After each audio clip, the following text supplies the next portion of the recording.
Guys good evening. বহুত দিন video' বনোৱা নাই কাৰণ মই আপোনালোকৰ ঘৰত গৈছোঁ। আপোনালোকে সকলোৱে গম পাই চাগে, পোষ্ট কিছুমান দিছোঁ ইনষ্টাগ্ৰাম বা আপোনালোকৰ ইউটিউবৰ কমিউনিটিটো দিছোঁ। আপোনালোকে দেখিছেই চাগে। যোনবিলাকে মোৰ লগত ফলোৱাৰ্ছ আছে বা মানে ছাবস্ক্ৰাইবাৰ আছে সিহঁতি প্ৰায়ভাগে গম পাইছে মই ঘৰত যোৱা বুলি। আৰু আজি মানে কি ভিডিঅ'টো বনোৱাৰ মোৰ লক্ষ্য হ'ল মানে আপোনালোকক কিছুমান মানে ইনফৰ্মেশ্যন ভিডিঅ' মানে কি ইনফৰ্মেশ্যন কিছুমান জনাবৰ কাৰণে ভিডিঅ'টো বনাইছোঁ। আৰু কিছুমান আপোনালোকৰ লাগতিয়াল কথাৰ বাবে ভিডিঅ'টো বনাইছোঁ। আৰু লগতে আপোনালোকৰ কিছুমান পোষ্টৰ এডমিট আহি আছে, গম পায়নে? আপোনালোকৰ যিটো গেট 4 পোষ্ট আছে, গেট 4 পোষ্টৰ এডমিট আহিব আপোনালোকৰ 28 তাৰিখৰ পৰা। আপোনালোকৰ গেট 4 যিকেইটা আছে, গেট 4 আপোনালোকৰ 28 জানুৱাৰীৰ পৰা আপোনালোকে এডমিট ডাউনলোড কৰিব পাৰিব। আৰু 5 তাৰিখৰ পৰা আপোনালোকৰ PST আৰু TPT এই দুটা বস্তু ষ্টাৰ্ট হ'ব, বুজিছে নহয়? আৰু আপোনালোকে ক'ত ডাউনলোড কৰিব পাৰিব? SLPRB বুলি মাৰিলে আপোনালোকে state level police requirement board কৰ্মত গৈ চাৰ্চ কৰিব, তেতিয়া আপোনালোকে পাই যাব। আৰু সেইটো কথা। আৰু বাকী এইটো SI ভেলক আপোনালোকে OMR চিট দিলেই আপোনালোকে চাইছেনে নাই নাজানো। এতিয়া মই আপোনালোকক কিছুমান আৰু বেলেগ মানে ইনফৰ্মেশ্যন কিছুমান দিবলৈ ওলাম মানে এইটো ভিডিঅ'টোৰ জৰিয়তে।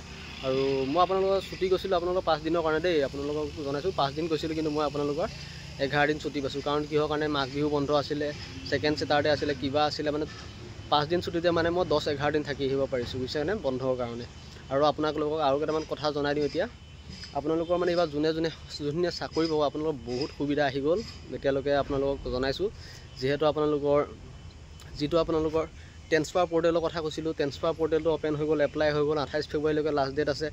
এপ্লাই হোৱাৰ পিছতো আপোনালোকৰ 3 মাহ বা 6 মাহৰ মূৰে আপোনালোকৰ চলিত হৈয়ে থাকিব। এবছৰ আপোনালোকে চাকৰি কৰিয়ে নিজৰ ডিষ্ট্ৰিক্টত যাব পাৰিব। আমি এপ্লাই কৰি দিলোঁ আৰু আপোনালোকৰ 28 ফেব্ৰুৱাৰীত আপোনালোকৰ মানে ভেৰিফিকেশ্যনটো কমপ্লিট হ'ব, বুজিছেনে? ভেৰিফিকেশ্যনটো কমপ্লিট হোৱাৰ পিছত আপোনালোকে মিউচুৱেল ট্ৰেন্সফাৰ কেনেকৈ ল'ব মানে লাগে আপোনালোকক মই কৈছোঁ, মানে কি ফ্ৰেণ্ড ৰিকুৱেষ্ট ফেচবুকত যেনেকুৱা ফ্ৰেণ্ড ৰিকুৱেষ্ট পঠিয়াই নিচিনাকৈ আপোনালোকে মিউচুৱেল ট্ৰেন্সফাৰ ল'ব। মানে ধেমাজিত থকা ধেমাজিৰ ল'ৰাজন ধৰিলে আপোনালোকৰ নগাঁৱত আছে, নগাঁৱৰ ল'ৰাজন যদি ধেমাজিত আছে, তেনেকুৱা মানে দুয়োটাই মিলি কৰি মানে ফ্ৰেণ্ড ৰিকুৱেষ্ট টাইপৰ পঠি কৰি আপোনালোকে নিজৰ ডিষ্ট্ৰিক্টত আপোনালোকে হোম ডিষ্ট্ৰিক্টত যাব পাৰিব। সেইটো আপোনালোকৰ কিমান সুবিধা আপোনালোকে ভাবি চাওক। অসম চৰকাৰে কিমান এটা ধুনীয়া সুবিধা দিছে। সেইকাৰণে আপোনালোকে যিখিনিয়ে চাকৰি কষ্ট কৰি আছে বহুত ধুনীয়াকৈ চাকৰি কষ্ট কৰক, কাৰণ আপোনালোকৰ সুবিধা বহুত আহি আছে। মই কৈছোঁ নহয় 2025 আৰু এটা নতুন বিগ সুবিধা আহি আছে। মানে আপোনালোকে এইবাৰ যিখিনি কম্পিটিশ্যন আছে তাৰ হয়তো সেই সুবিধাটোৰ পিছত চাগে কম্পিটিশ্যন মানে বহুত গুণে বাঢ়ি যাব কম্পিটিশ্যন, জানেনে? চেণ্ট্ৰেলেও হওক লাগে ষ্টেটৰ হওক। কাৰণ গম পাইছেনে? কাৰণ হ'ল আপোনালোকৰ 8 পে কমিশ্যন, যিটো আপোনালোকৰ 8 পে কমিশ্যন বুলি কৈ আছিলে, আমাৰ এতিয়া বৰ্তমান চলি আছে 7 পে কমিশ্যন, বুজিছেনে? যিটো আমাৰ চেলাৰী ষ্ট্ৰাকচাৰ হয়, চেলাৰী ষ্ট্ৰাকচাৰটো মানে আপোনালোকৰ 7 পে কমিশ্যনত চলি আছে। আৰু আপোনালোক যেতিয়া সোমাব তেতিয়া 2026 এইবাৰতো 25তে জইন কৰিব। যিহেতু যদি এবাৰ যাৰ জব হয় 25ত জইন কৰিব। 2026ত আপোনালোকৰ 8 পে কমিশ্যন মানে অলৰেডি এপ্ৰুভ হৈ গ'ল। 2026 জানুৱাৰীৰ পৰা আপোনালোকৰ মানে কি চেণ্ট্ৰেল গভৰ্ণমেণ্টৰ 8 পে কমিশ্যন লাগু হৈ গ'ল, মানে এপ্ৰুভ কৰি দিলে বস্তুটো, বুজিছেনে? এপ্ৰুভ কৰা মানে চাইন হৈ গ'ল। PM মানে আমাৰ প্ৰাইম মিনিষ্টাৰ চাইন কৰি দিলে চেণ্ট্ৰেলৰ কাৰণে। আৰু লগতে আমাৰ চেণ্ট্ৰেলৰখিনি হোৱাৰ লগে লগে আমাৰ লগতে আপোনালোকৰ 6 মাহমানৰ পিছতে ষ্টেটৰ হৈ যায়, বুজিছেনে? 6 মাহ মানে যিখিনি টাইম থাকে বাকী 6 মাহৰ আগৰ পৰাই ধৰি লওক চেণ্ট্ৰেলৰ জানুৱাৰীৰ পৰা ষ্টাৰ্ট হ'ল। আপোনালোকৰ আমাৰ ধৰি লওক ষ্টেটবিলাকৰ 6 মাহমান পিছত হ'লেও যি 6 মাহ আগত আছিলে গোটেই এৰিয়াৰ পইচাখিনি আপোনালোকে একেলগে সমানে পাই যাব, মানে বুজিছেনে? আপোনাৰ ধৰি লওক নাই কমেও দৰমহা আপোনালোকৰ বহুত বাঢ়ি যাব। আপোনালোকৰ যিটো চাকৰি আপোনালোকে নোসোমাওক কিয়, ষ্টেটৰ হওক লাগিলে চেণ্ট্ৰেলৰ হওক, আপোনালোকৰ দৰমহা ষ্ট্ৰাকচাৰটো বহুত ডাঙৰ হ'বলৈ গৈ আছে।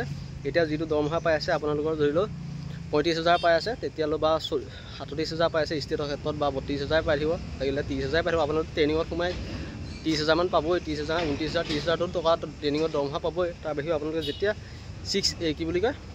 8 পে কমিশ্যনটো লাগি যাব আপোনালোকৰ 45 ধৰি থৈ দিয়ক, 45 আপোনালোকে সোমাই এবছৰ চাকৰি কৰিয়ে 45 প্লাছ চেলাৰী পাব।